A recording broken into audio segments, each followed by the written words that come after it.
Komuniteti rom prej dekadash ka pasur probleme në fakt për sa i përket arsimimit. Kjo për shumë faktorë, përjashtimi social, institucione të papërgjegjshme, qasja ndoshta jo e duhur edhe e vetë komunitetit.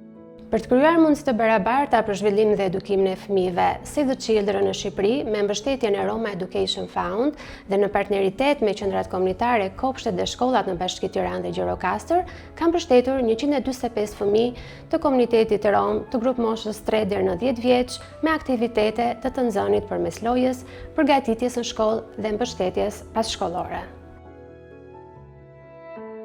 Në qendër janë fëmijë të komunitetit rom që kryen detyrat studim pas shkollës, sipas programit dhe kurrikulës shkollore. Pastaj kemi lojrat argëtuese sipas programit, lojra, kinema.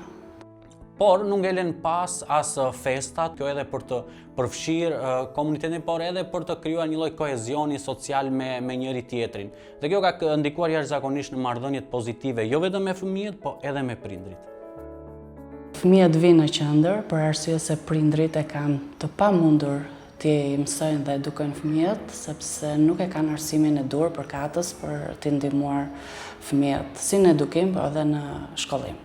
Përveç mbështetjes shkollore që ne japim fëmijëve, një mbështetje të madhe japim edhe prindërve nëpërmjet trajnimeve dhe sesioneve ndërgjegjësuese që ne bëjmë. Unë mendoj që fëmijët jo vetëm klasën e 9, ashtu siç janë pritshmëritë e prindërve, disa prej prindërve, por do bëjnë edhe gjimnazin, shpresojmë që t'i çojmë edhe në universitet.